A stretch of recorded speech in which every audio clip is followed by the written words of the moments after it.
Director Rowell is not feeling well, so she will not be in attendance tonight. Ask that you all please rise so we can do our pledges.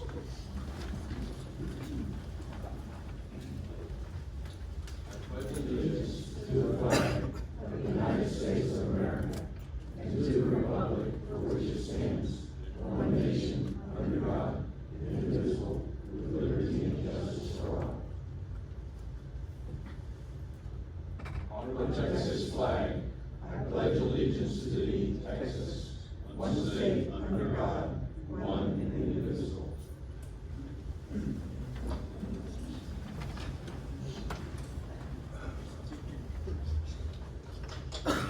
Thank you. First up is comments. First one is Nelson Stewart.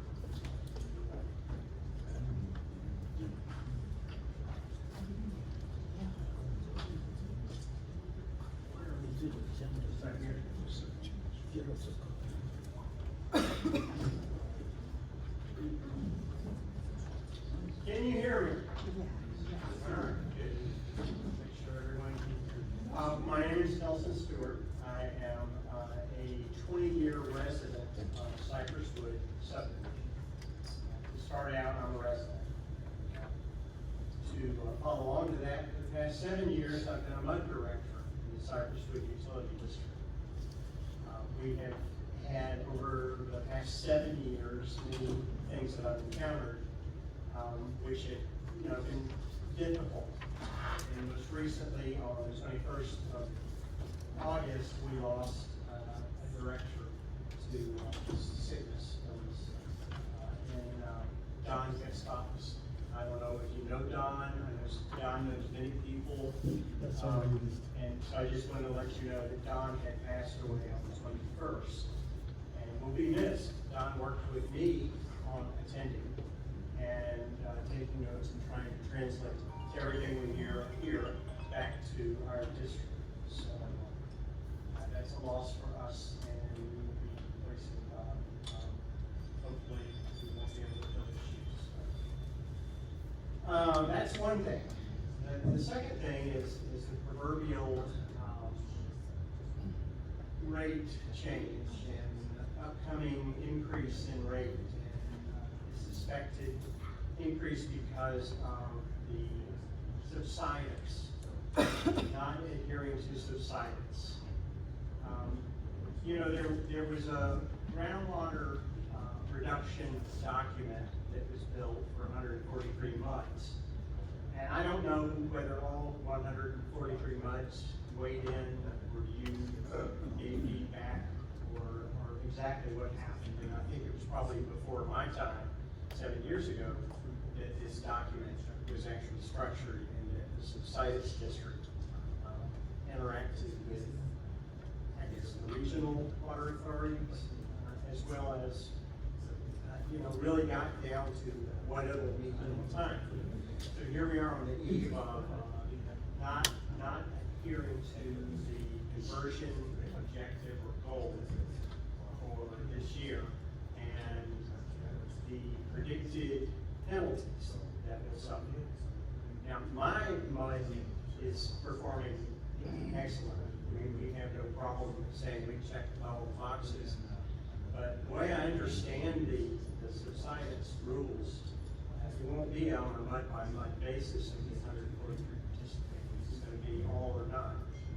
So I gotta somehow figure out how to tell customers why, after they got such a great reduction and from the efforts of this group, was able to see these very, very extremely low rates, and now all of a sudden it's going to skyrocket. And it's very hard. Our customers do not know surface water or groundwater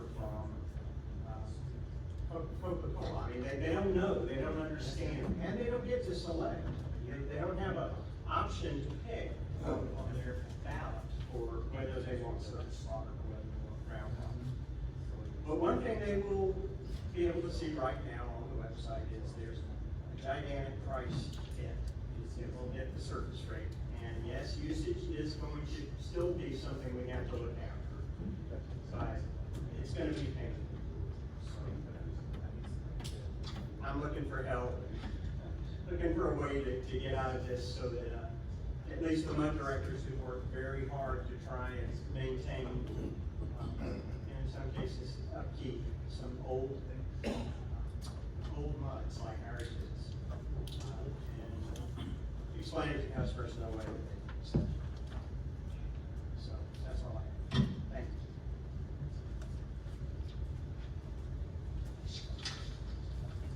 you. Next is Jerry Holman.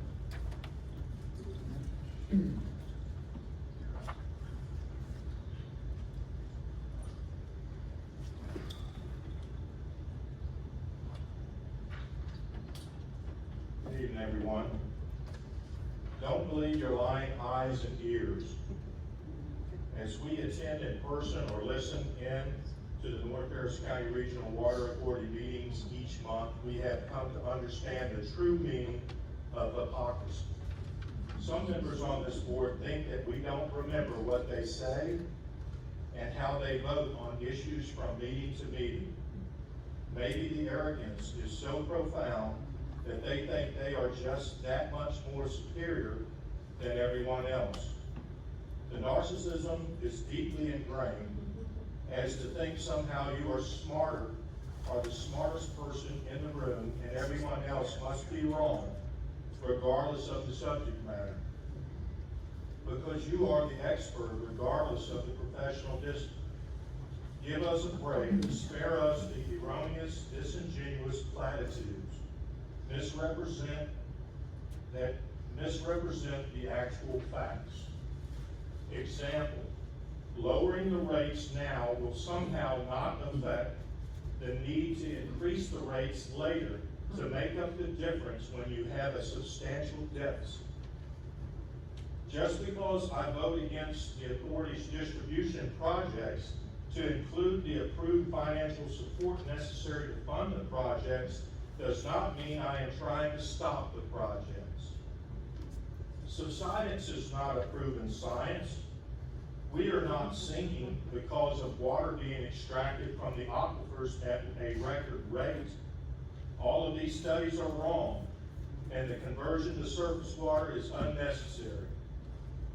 Let's sell water for half of what it cost us to buy it and treat it for, where we can drain all of our financial resources only to reborrow the same money at a higher cost to include soft costs and interest. We can pay down the debt by $56 million and save $11 million in interest, 20+% savings. No, this must be a bad idea.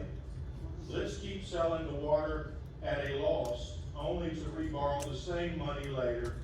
What about the $11 million we can save? There is no $11 million to be saved. Don't believe your lying eyes and ears. The people who attend and listen in on these meetings are much smarter than you think. We are on to your nonsense. We understand when someone misrepresents the facts, and we remember what you say and how you vote from month to month. Thank you. Okay. Agenda item number 3, messages from the president and board members. Director Barker? And I don't have anything either. Item number 4, approve minutes from the August 4th regular board meeting. Anyone have to approve?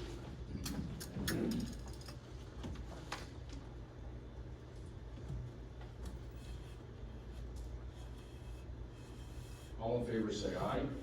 Aye. Opposed? Motion carries. Item number 5, finance director's report. Thank you. The financial report is as of July 31st, 2025. All of the detailed reports are in your board packet and posted on the website. The breakout is shown on the screen and in the handouts. The design, engineering, acquisition, construction, consultant, and expense checks are presented for your authorization and signature. And I'd like to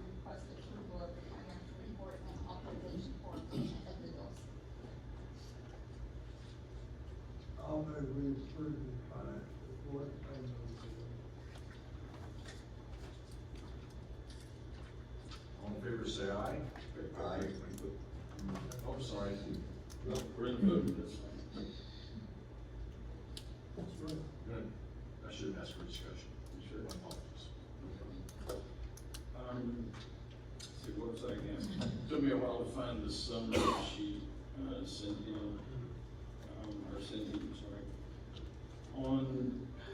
And I know I had talked to you about this earlier today, and I talked to John about it last night a bit, but I'm confused a little bit on the revenue side, on the interest earned. And at least by my back of the envelope calculations, that number that's showing, a projected plus or minus 2.3, 2.4 million, something like that, should be more like 10 or 12 million. I wonder if you could address that some. Yes, the interest earned that you see here on this, operating budget planning report schedule that shows the actual projected, actual and budget, for 2025 budget numbers. We budgeted $3 million in interest.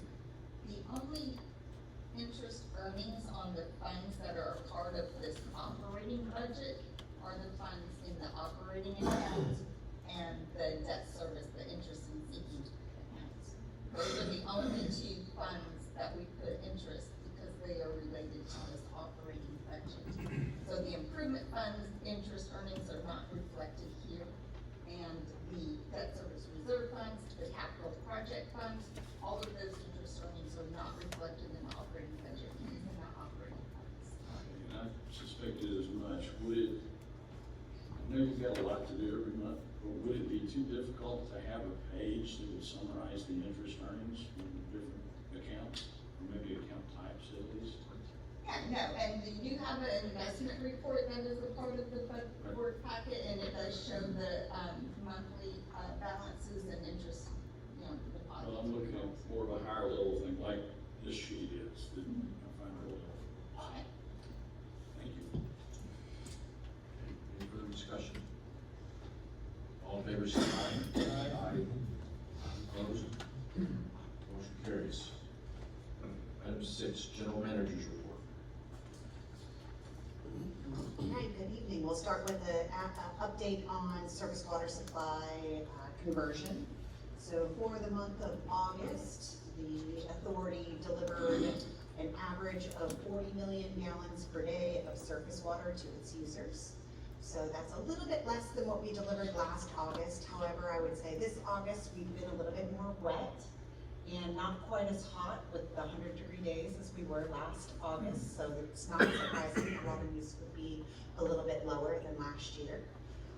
For overall percent conversion, we're a month behind always on the groundwater. The groundwater doesn't get in until a month later.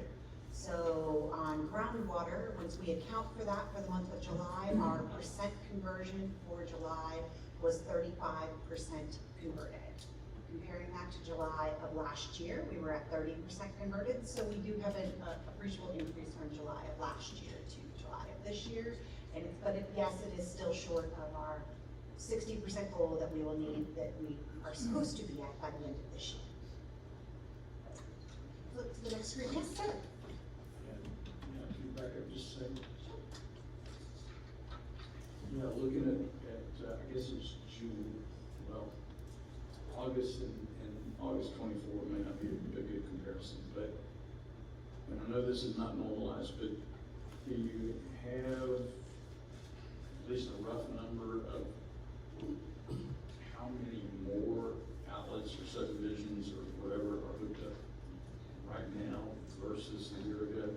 So I would say right now versus a year ago, it's not that many. We've been spending a lot of time doing the transmission system. We have a lot that are planned to be coming online here towards the end of this year and to the beginning of Q1. And if each project is a year and a half or so long, so that's I'd say it's maybe a half dozen that have been connected since last year, but that's off the top of my head, yes. But I could get that for you. Yeah, maybe a week or something. Yeah. Yeah. Great. Thanks. And this is just another graphical way to show you where we are at compared to historical conversions, and trends, and it's hard, some of these trends to look at because you've got a couple of things that have changed over time. Last year was the first year that we had water in the summer because Northeast had the expansion up and running. So anything prior to that, we were supply limited over the summer. So really, we're starting to understand trends on water usage a lot more now that we have plenty of supply and are trying to hook up people as quickly as we can. One other point that's slightly adjacent to this, so the team has been working for the last almost a year now on updating a master planning effort and looking at exactly how many more muds will we connect and what might that order look like and what's going to be the most cost-effective way to convert. How do we achieve that 80% conversion? All of those types of things that we're looking at for that 2035 milestone, that while that we're still working on the 2025 milestone, that 2035 is not that far away. So we've mapped out a master planning effort that is nearing completion. So we're hoping to do a workshop in the month of October with you all to give you an update on what those demand and growth projections look like for our region and how we might be able to achieve an 80% conversion and then sustain that 80% conversion over time. We'd like to present that to you before we do the CIP so that you can see some of the things that are on the horizon and on the lookout ahead. And so June will be reaching out to schedule a workshop with you all. We're hoping October.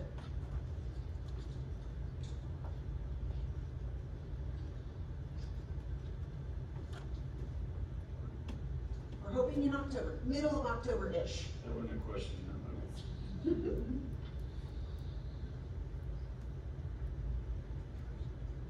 Okay, the next item is the item in last month's meeting and the board ordered to delay rumors so we can get all the directors, but we still don't have the full 5 vote. I'm open to either delay to next month or continue discussion. Are there any ramifications, negative ramifications, if we delay that month? No, sir.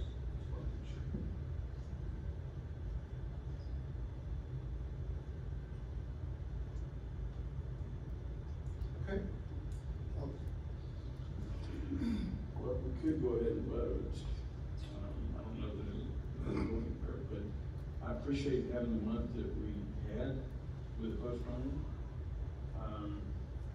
Because that gave me some time, like Director Barker mentioned before, like to see things earlier.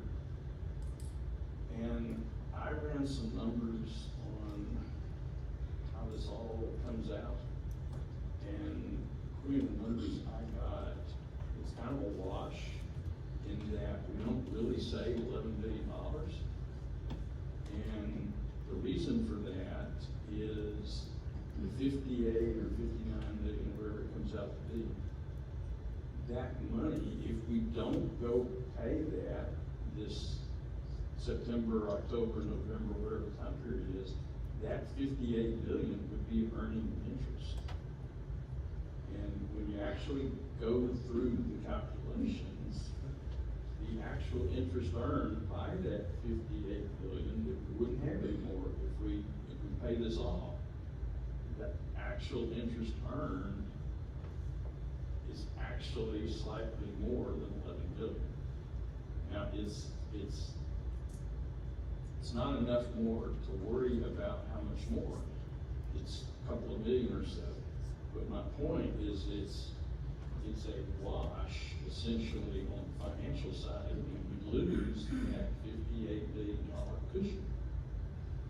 But I think we can find better things to do with it. So I think we can go ahead and take care of it tonight. I mean, it doesn't really buy us anything after looking at the interest that we would lose by doing this. Well, I've been open to suggestions. May I respond to this? Sure. So yes, it is true, the improvement fund will continue to earn interest if we don't pay off the debt. However, the pay off the debt will relieve some of the mandatory reserve fund so that we can release the fund for our project.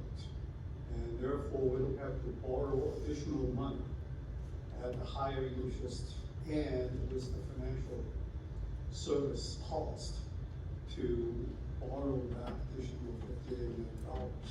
So interest rate is probably comparable. The improvement funds interest rate is still lower than the bond rate, but the main saving here that achieved by redeeming that is you relieve the funds to spend on construction project, and you don't have to incur additional debt. There's just some numbers that I went through that might be helpful. What you're referring to that would free up, is that essentially the same, different 11 million we talked about when we were talking about refinancing with John's idea back 3 or 4 months ago? I think it's pretty close. I don't remember the exact amount that we can And use. that was 2 issues, if I remember, instead of just one. Right, the 2013 piece is $9 million.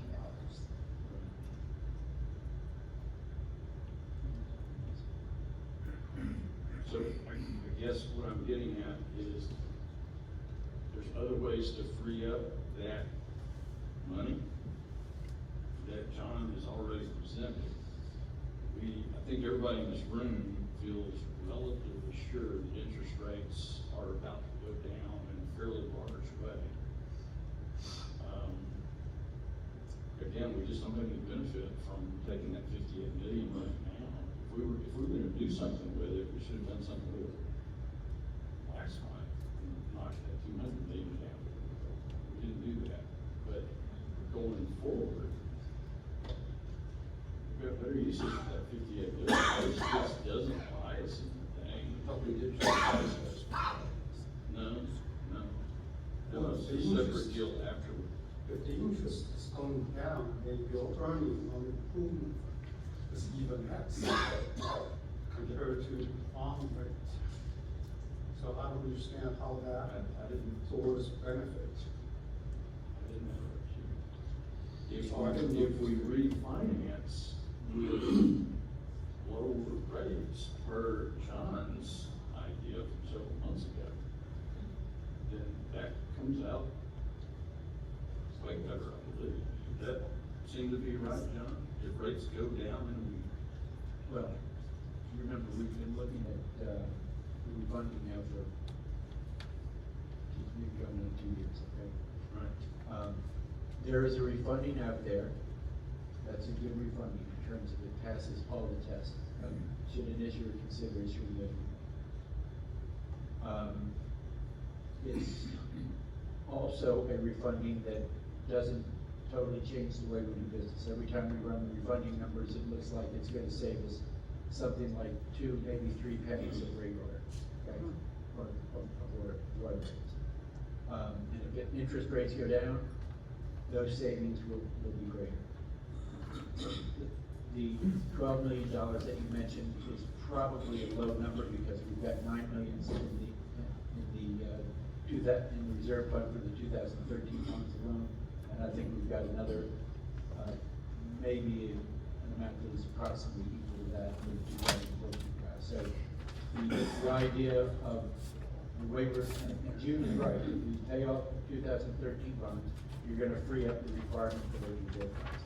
If we are successful in doing the refunding and we have a surety bond act as the debt service reserve fund instead of using cash, that will also free up those $12 million. So that's how you get the 2 things that you free up. If you do a cash redemption, you obviously don't have cost of issuance. When you present a refunding bond issue, we always disclose what the cost of issuance are. My recollection is that they were going to be cost of issuance that are equal to about 1 point, and we also translate that into we also translate that into, what the effect on the borrowing would be. So, does that help at all?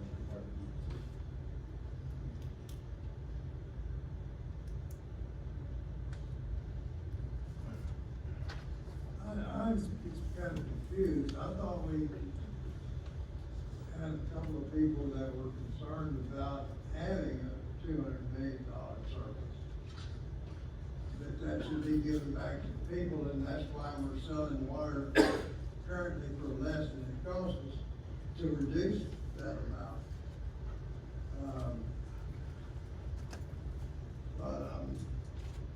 Well,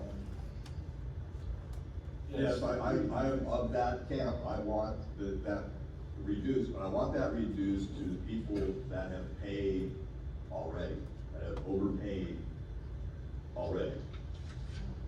So I want things that reduce the onus on the people that have been paying for the last 20 years, not as concerned about them pay their own on this going forward. I would like to get the books back to where it's fairly even, they're about paid up. So not over, not a below, so that we've got, so that the people that pay the money in get the money back.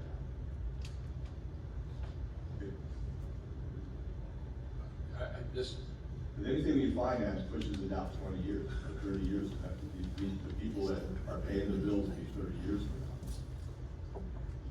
So we're getting, so we don't gain anything, we lose cash that we can return. So is this the whole, kicking the ball down the field or wherever that phrase is? I mean, we're just gonna, so generations after us, we're gonna settle them with the extra cost? I need to get the freaking, Martin, when you say overpayment, they overpaid, I'm still having a problem with that. Well, They didn't overpay, they used more than we planned on, but at the cost that was helping the authority pay its bills. So they used more, we got more money in the improvement fund. Nobody, in my opinion, had overpaid anything.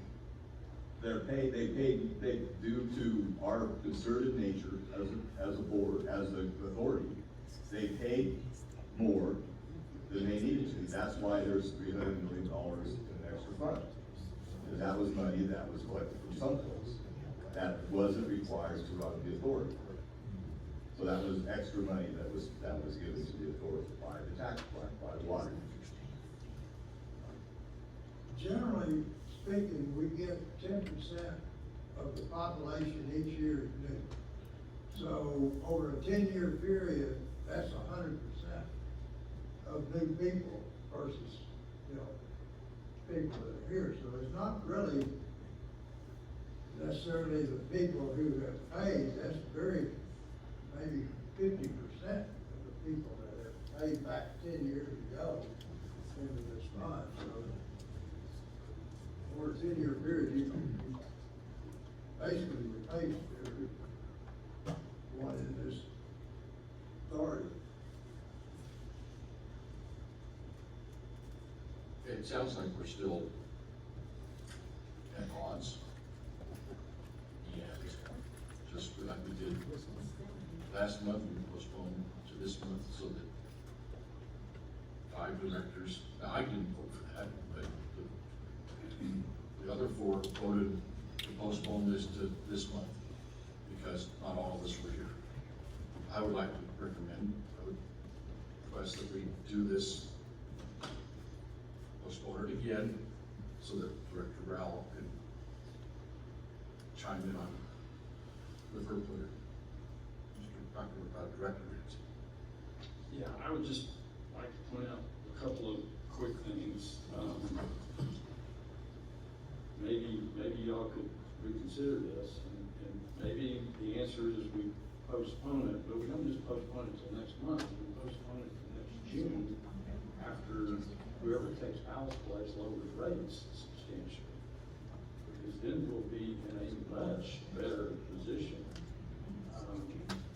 with regard to all this, if you look at the very last page of what I handed out, I've highlighted a couple of numbers, and this is a complete amortization table of the issuance. Whereas what Cindy handed us was a year-by-year summary, okay? All these things are done semi-annually, 2 payments per year, interest only, and then interest plus principal. And so the amortization table on the last page of this handout is every payment, not just every year's payment column, what the difference is. If you look at the very right-hand column on that table,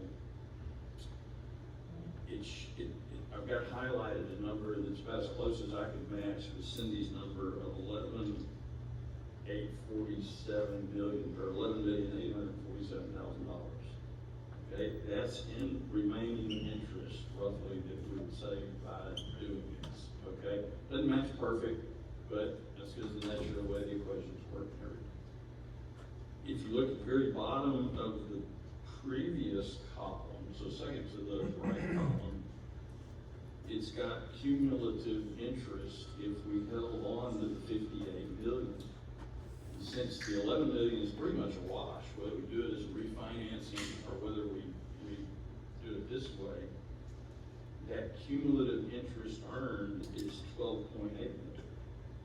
So if we do this, right off the top, it's costing us $1 million. And then well, 2 quick things.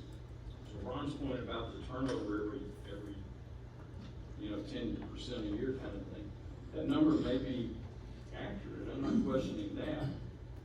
But the fastest way to return any surplus to the current residents, some of which, like myself and Kelly, have been here 30 or 40 years, I think Ron too, the fastest way to do that is the way we're doing it right now, which is the way the board voted to do it back almost a year ago now. And last, if you look at how the amortizations work, somebody mentioned upfront cost.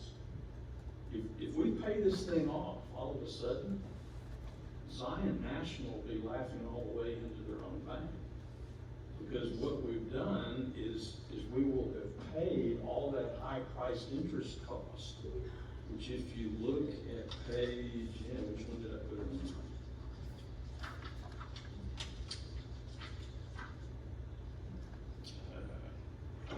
Well, that's fun, so we don't waste a whole lot of time.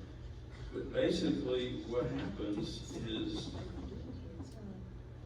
if we pay it off now, we will have paid 40 million or so in interest cost already.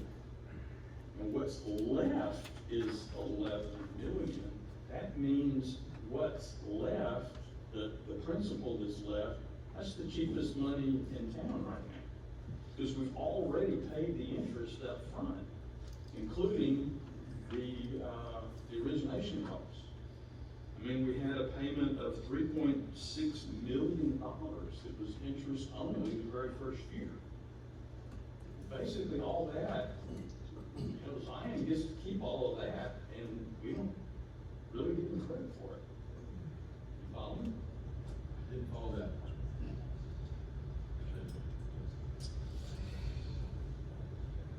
John, what? First of all, Zion's is just paying interest. And Mark's right, we do pay interest semi-annually. We pay that interest on all of the outstanding debt. And as debt matures, so we stop paying interest on it. There are upfront costs every time we do a borrowing. We talked about this before. Every time we borrow money from the Texas Water Development Board, our cost of issuance has been less than they would have been if we tried to access the public markets. Anytime you access the capital markets in this United States of America, there are going to be upfront costs of issuance. You can't do anything like that. We structure our debt so that it matures over 30 years.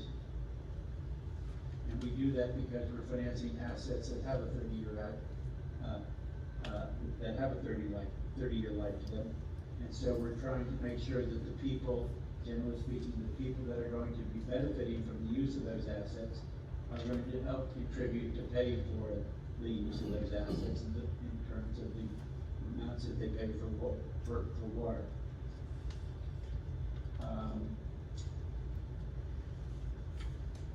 I don't know of anything, and I haven't seen Mark's schedule, so I'm having a hard time picturing it, but I don't know of anything that is bad about how we've structured our debt. And there's no problem in the sense that we paid off some interest early on. I'm happy because that was, when you got a home mortgage, you pay for some of the interest on an annual basis. You pay for the outstanding balance, you pay interest on the outstanding balance of that mortgage. And, basically our loans are similar to a mortgage.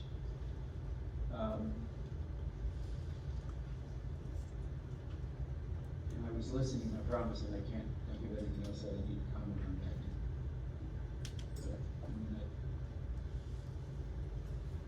But, I think that Mark is correct. I mean, I've had this whole issue of do we want to use cash on hand to prepay our debt? This is an issue that people that are governing municipalities across this United States of America are thinking about all the time. And there is not one single correct answer as to, when do you do a redemption versus when do you do a refunding versus when do you. Typically what people are going to be looking at is, what type of interest earnings are we earning on our cash on hand versus what's the cost of our borrowing. If we are earning 3% on our money, and our money's costing us, our borrowing cost is 6%, like when you have a home mortgage, then you refinance your mortgage. That's when you might use your cash to prepay bonds. If you have debt that is outstanding and it's costing you 2%, but your investment portfolio is yielding 6%, you don't use your cash to pay off.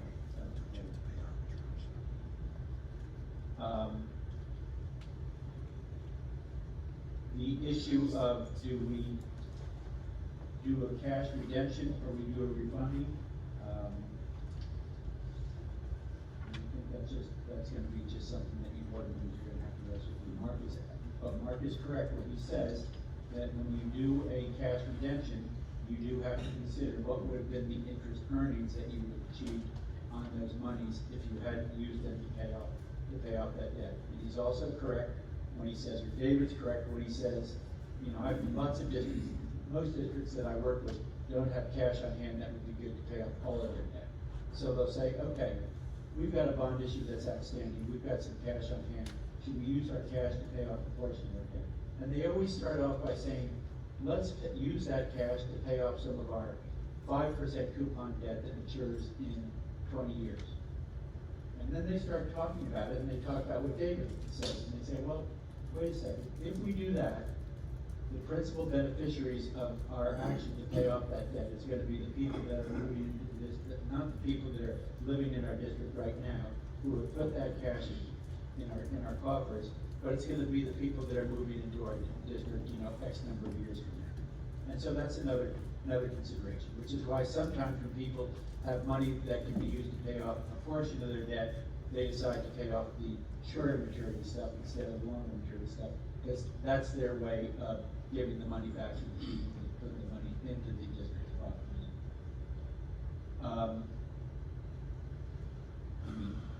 Gosh knows we've had spirited discussions before in terms of what our rates should be, and I believe that David's feeling is that one way that we give money back to the people that put the money there is by reducing our rates or not increasing our rates from time to time, as we might otherwise, because we've got the cash on hand to do this. truthful statement. That's one way that you give the money back to the people, is by not necessarily lowering your rates, but by deferring rate increases. Okay. Yes, sir. Can I move that we not pay off the 58 revenue change? Move that we not do this.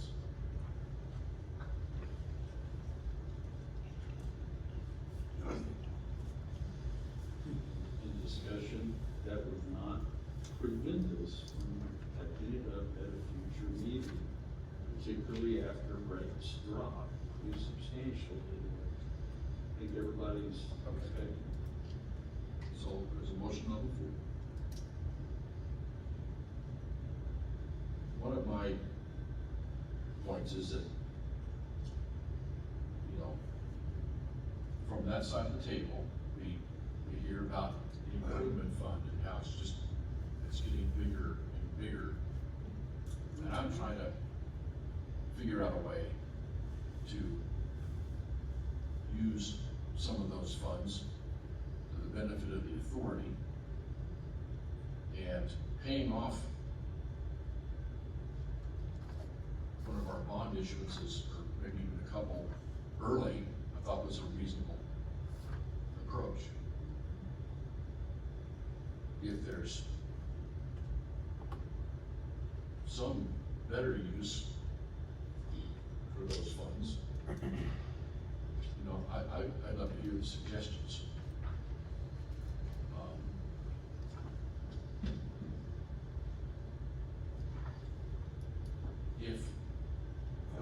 If your motion passes, sorry, if it doesn't pass, then where do we stand? Well, the way I worded it was to take,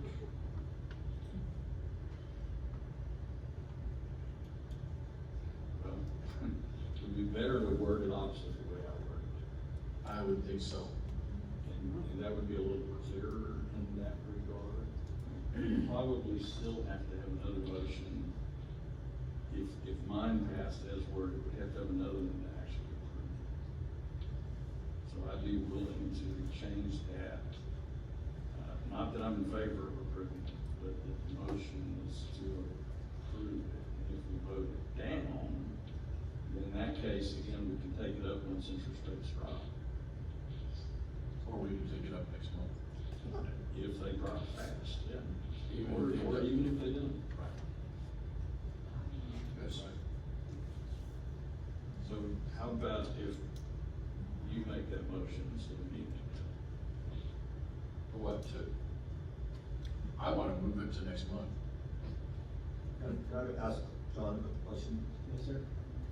There's a couple things that relate to this, that, there was back in, back last year, there was a drop.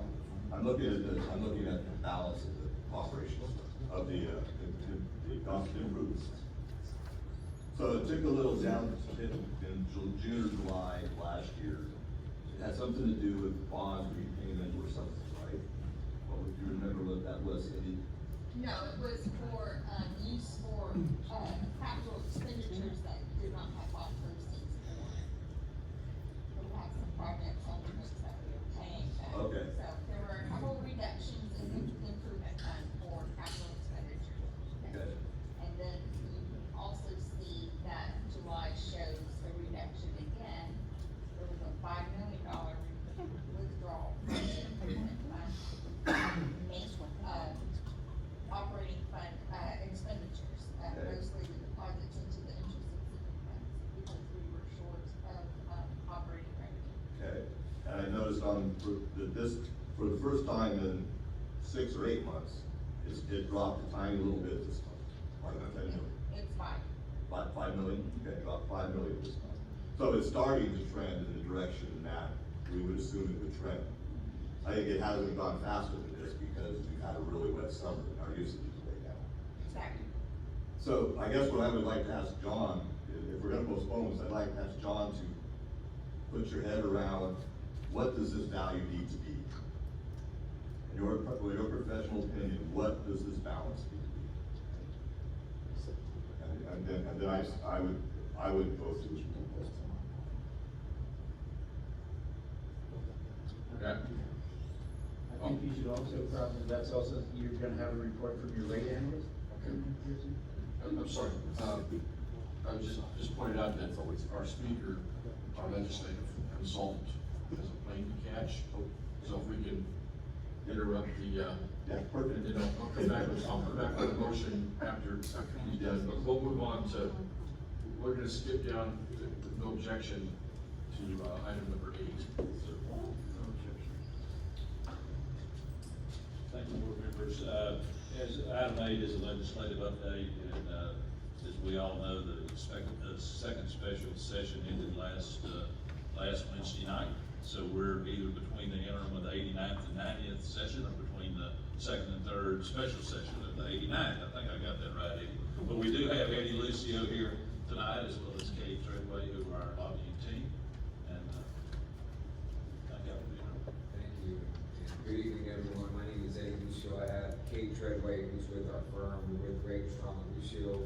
We had the blessing of being engaged by the authority in January of this year to represent you in Austin. We provided a legislative report, written report to Mr. Chang and team that summarizes several of the big water issues from this legislative session. I'd just like to highlight 4, talk a little bit about the special session and answer any questions if that's okay. With every passing session, it seems to be a more important water session. And having served on the Natural Resource Committee as early as 2007, not a lot of people were talking about water, and that is very different nowadays with scarcity of water in the state of Texas.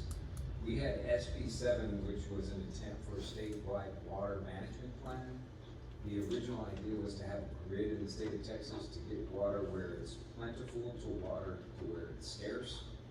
That was scaled back somewhat, because that's a big endeavor, as you can imagine. And we have a bifurcated system in Texas over surface water and groundwater, as you're aware. So what ended up passing was focused on reuse projects and establishing a regulatory framework for getting water from outside of Texas into Texas. There's states like Arkansas that has lots of water that wants to sell it to Texas, so we needed to establish a regulatory framework in order to do that, which HB 7 does. There were some reservoir projects that met certain milestones that needed to proceed with those plans, and that was handled in that piece of legislation. And as you're aware, I think Flint, Michigan was the city that highlighted the problem with aging infrastructure in the United States. And Texas is no different. If we were to replace all the aging infrastructure in Texas, it would be several $100 billion.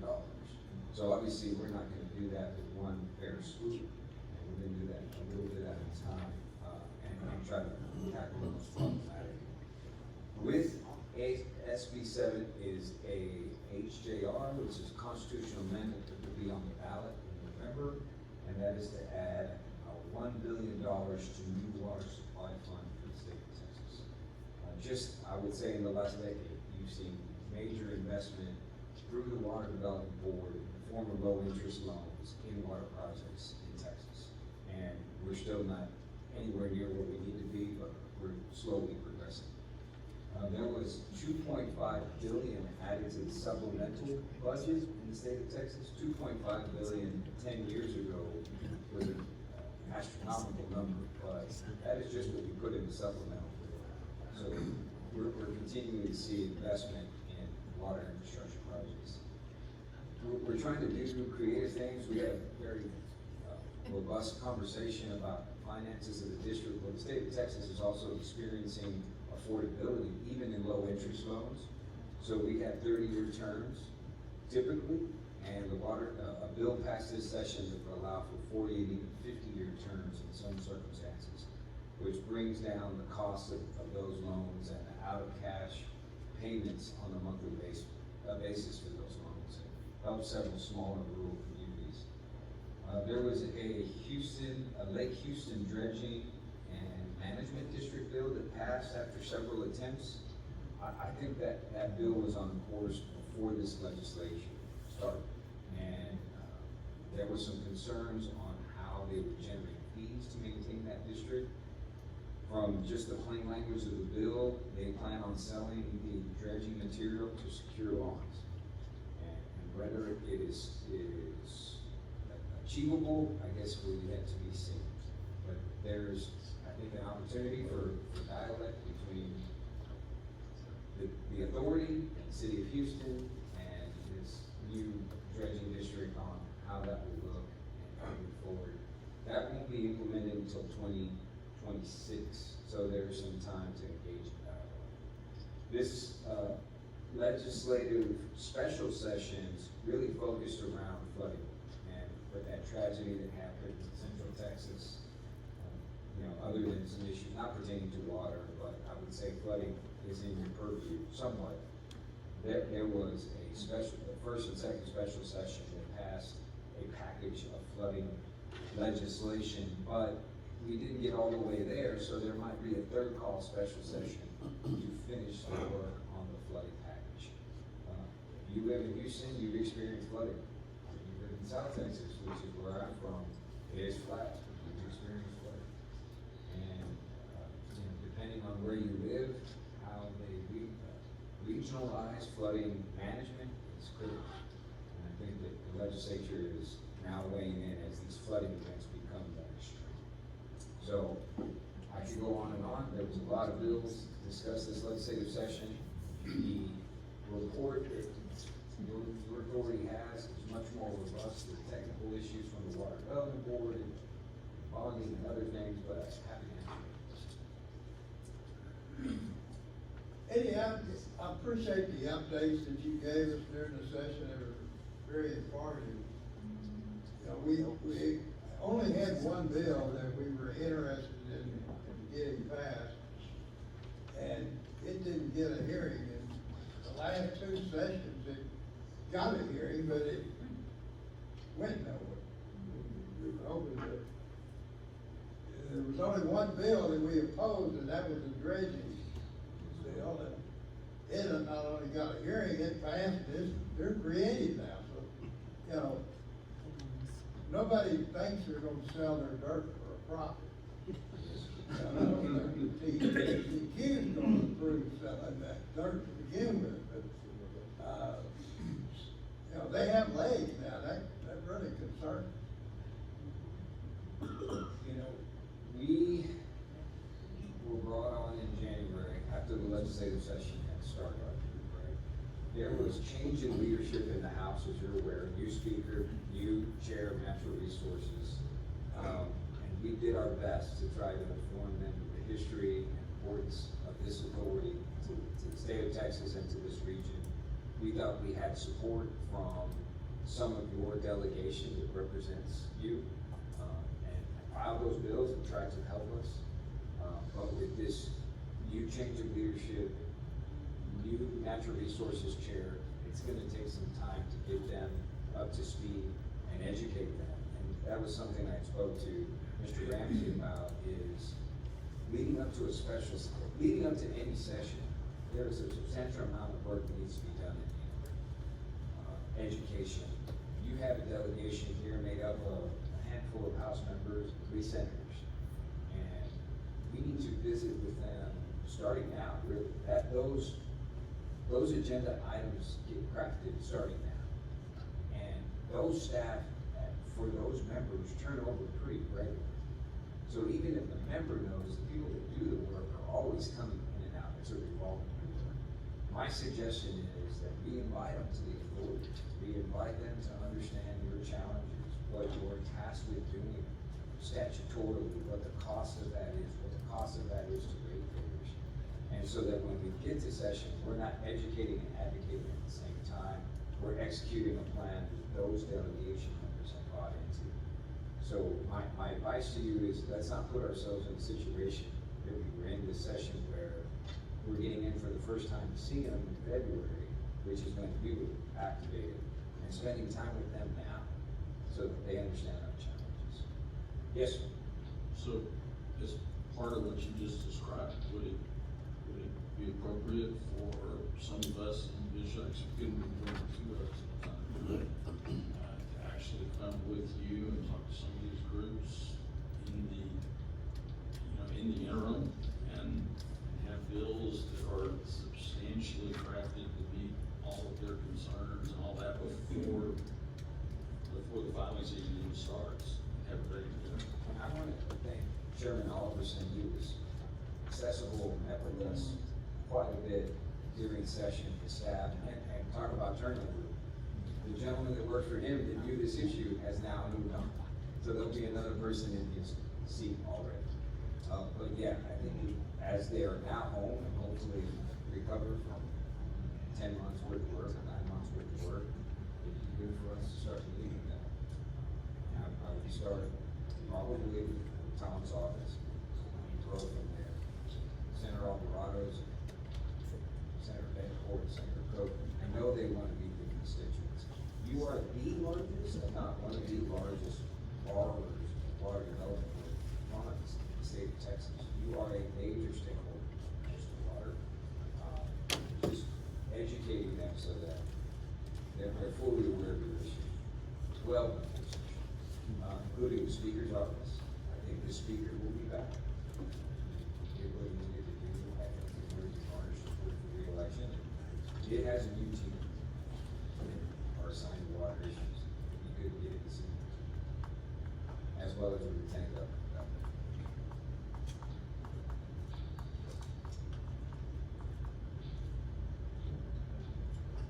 I would just mention today, Eddie did tell us earlier this afternoon that Representative Harless is not going to. Saw that. Yeah, so, Yeah, if you hadn't heard that. She stepped down immediately, or just not running? not running for reelection. Okay.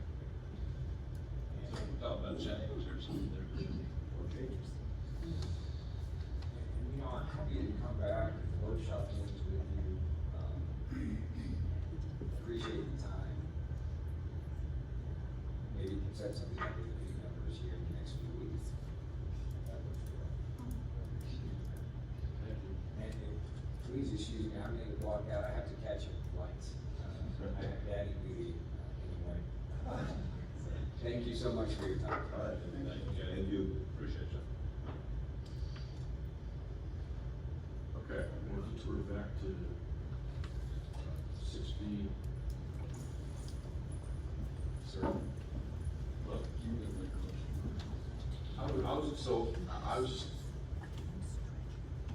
I'd like to postpone this. You have some concerns about doing this to the tune of, to your numbers of $1 million. I would like to get that, I'd like to see something from our financial advisor, looking at your numbers, coming up with, is this a bad idea? Or is there a better idea? So I'd like to give John some time to look at your numbers. And I wanna know, was this a good idea? It sure sounded like a good idea. And the other thing, Director Parker's also got something he wants to. I was wondering, you've got a rate analyst that's gonna be coming forward with a report. You've got Amber that's gonna be coming out with some demographic studies and projections, and also I think another list of, other facilities that are gonna be needed. And I'd like to blame it on them, but I'm actually blaming on my work schedule right now. I'm in the tax rate setting season for about $150. And I heard, does this have to be done at the October meeting? It does not. Okay. It would make it a lot easier. And I think I'd also then have the benefit of some of the other work that's being done by some of the other folks. So would it be something where you tell June, kind of, it would be nice to see these numbers before we actually start taking action on them? I mean, I Cause the whole, like, we started on the rate thing. It's like, how long does it take? But, sir? Yeah, I've got maybe a slightly different wrinkle that might work into your work schedule and address my concerns about interest rates, about the collapse and all those things at once. Is why don't we wait for John to determine in his best judgment when it's best to bring this refunding back up, all things considered, and simply paying off using some of the improvement fund would be one of the options. I'm okay with that. In the meantime, though, I'd like to not hear so much about that improvement fund getting ballooning. I'm trying to come up with ways to keep it from ballooning and make it useful. Well, your improvement funds, the improvement fund balance at the beginning of this year, David disagrees with me on this, but, I'm willing to bet $1. It's gonna be less than it was in January 1, on December 31st, it is. Okay. Which was part of the plan. Amen. That's, you reduced rates. And what you were doing is what you said before, you wanted to give the money back to the people that have put the money in the bank. Go. Okay, can we table it, so can we just table this until it's ready? Until John does his. We'll put it on the agenda. He wasn't here last month, so we'll put it on the agenda. On me? Oh, I'm gonna you, but I was pointing out. Okay. Is that okay? Whenever it's time to, Okay. bring up the refunding duty. So, you wanna make that motion? Sure. I'm just motion on. I'm not on insurance for committee, okay. I haven't put numbers together for refundings in a while. Next meeting, I'll have a refunding analysis for you. Well, you can also comment on the cash management. I'm gonna tell you, I don't think it's gonna really come down to a numbers thing. I think it's just gonna come down to how you as a board of directors want to go about doing all of them. That's fine. So, is there a motion? Motion to postpone indefinitely? Postpone indefinitely until John determines it's time to pay. Okay. Is there any further discussion? We've had enough. All in favor, say aye. Aye. Opposed? Motion carries. Hey, Jerry, sorry for the delay. Operators report, item 7. Good evening to everyone. Jerry Jones, representing Mark, speaking on behalf of the operation. For the month of August, we haven't had any water quality issues or concerns reported by any of the district operators or any of our operators at the staff. Everything has been good operational wise. Fine water, so. Cool. Thank you, sir. I've got one, I see your head behind this head. I've got one. And I realize this probably is not the RWA's job, but I had a very irate phone call about 3 weeks ago about water quality.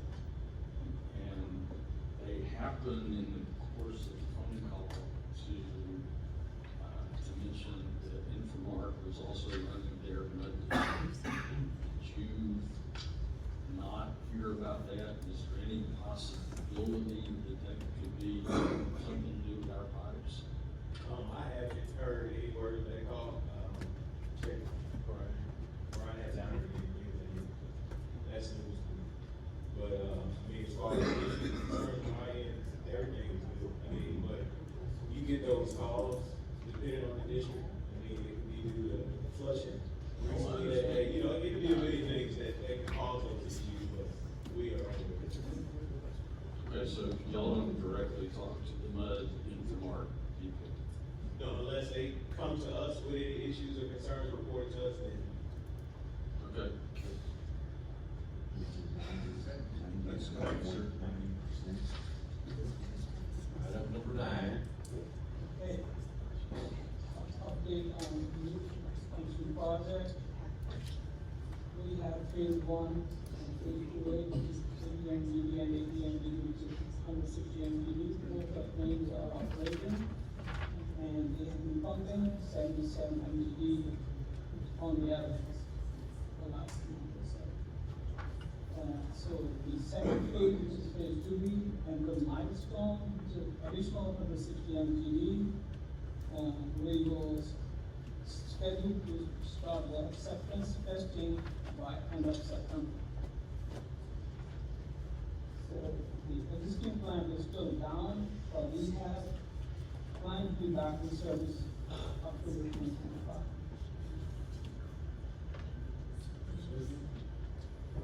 The existing plant, again, First the old plant is down, has been down for 6 months, still down, we will be back, supposed scheduled to be back in service in October, end of October. That wasn't related to testing the additional 2 trains. What? That was not No. related to the No, additional 2 trains. That's a totally separate discussion. Any question on that? Before we move to the next slide. Just a quick question, I think we went through this when the first 2 came online. So this testing is going on, is this basically gonna be a loop where the water goes back into Houston? When we bring the additional, which is phase 2B, 160 MPD, then for second testing, it will be partial. Partial will go into distribution, and we cannot put 160 MPD for distribution. So partial will go back to the pond, before it back to Jackson, obviously back to the lake. And then we will have the previous 2 trains will be sitting idle in case something goes wrong. So some of it will be live coming into the system. Okay.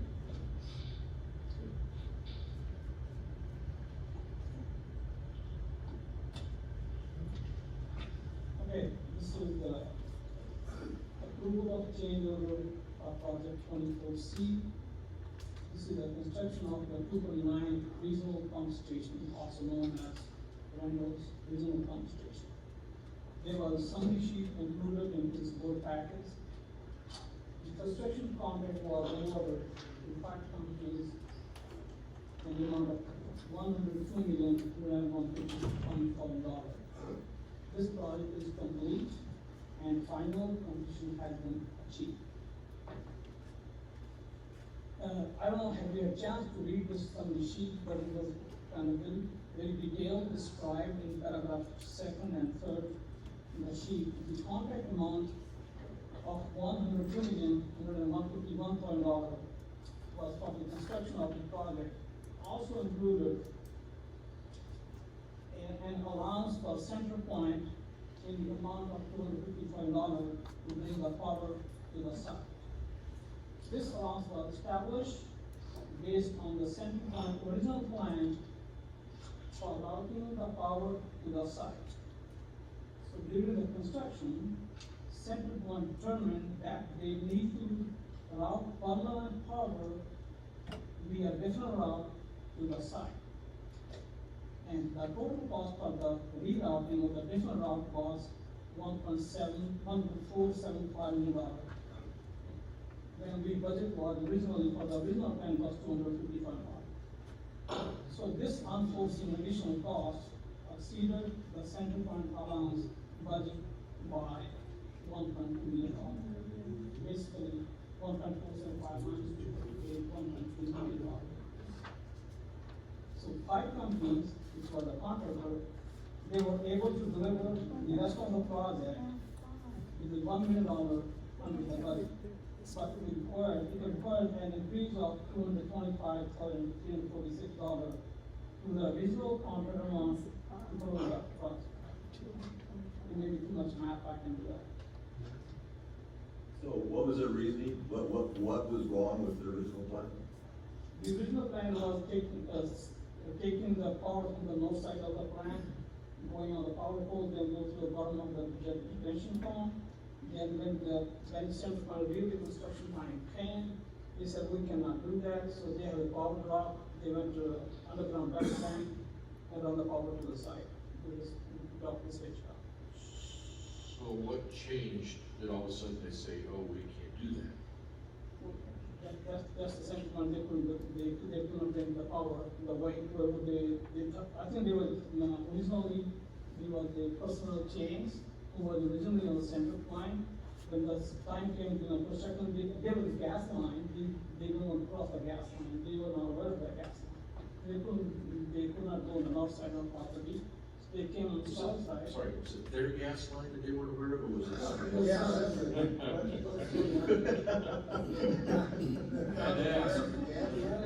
We don't know the gas line. And the total change is only 0.25% of the contract value, which is less than 40% change of our asset. The original cost was $102 million plus. Yeah, so that would have been really bad if 5 companies had have been under budget. This would have been, But they could, could have been, like, $1 million could have come back to us. This five. right, so we still lost $1 million. Yes, because this is the way, this is the typical practice that I give these central point, TA Houston, that's gonna be. This five companies, is this the same company that built the treatment plant No, at Lake Houston? no, that was HWT. That was what? HWT is a joint venture of CDM and J. So they did have a big, yeah, they're the major. Yes, sir. Yeah, I'm not quibbling over the $250,000 so much, but under the contract terms, was this center point not included as part of the, the fixed price contract? The center point is there, the budget number at the time. You cannot sign the contract upfront with the center point.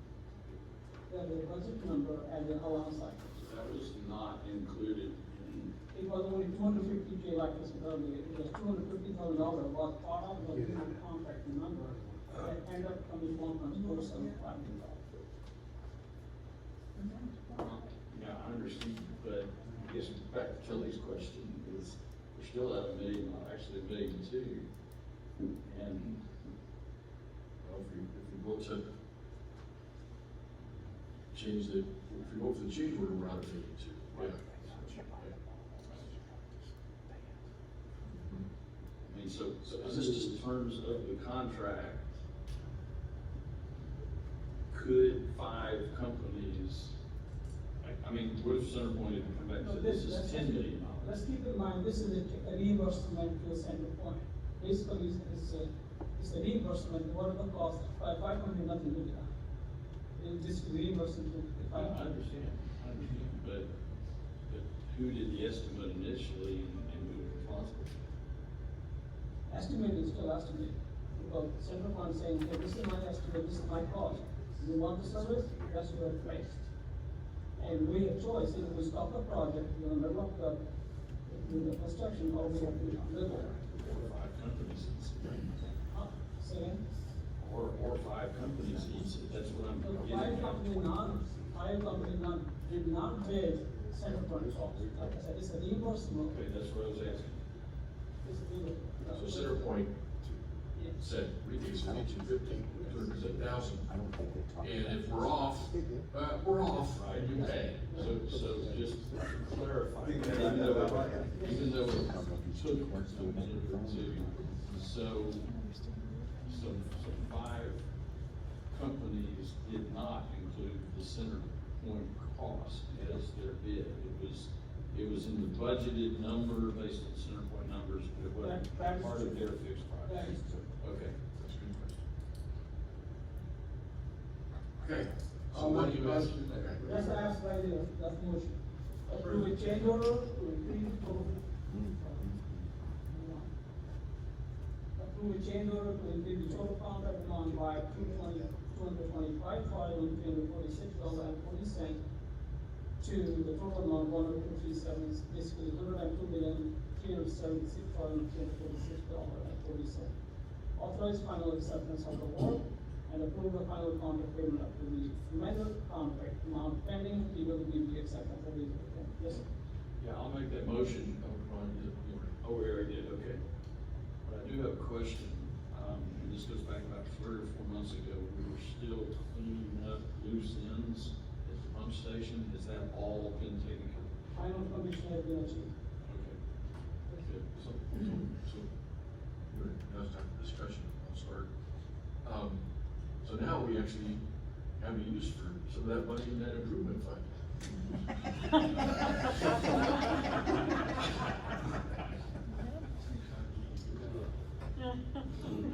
Just saying. do we have any other discussion? The money's fungible, so that's actually fair. So, have they finished the work? Yes, Okay, so they're done, they're not gonna come back and say, oh, we missed it again. yes. Okay, all right. Okay. All in favor, say aye. Aye. Aye. Opposed? Motion carries. Okay. Item 10 is, reorganization of board / election of officers. This is Director Rowell's, agenda item.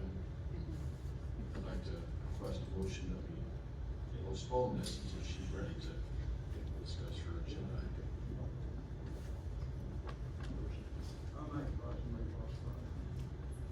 Discussion? Favor say aye. Aye. Aye. Opposed?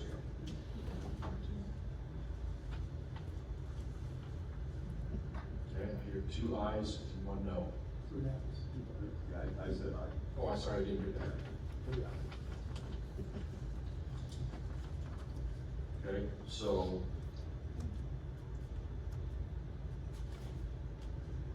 Does anybody have, so we're gonna talk about this without being here. No, it's postponed. You vote against? Yeah, it's just postponed to next. Sorry. Okay. Item 11, board discussion of potential future agenda items. Coming up. Okay.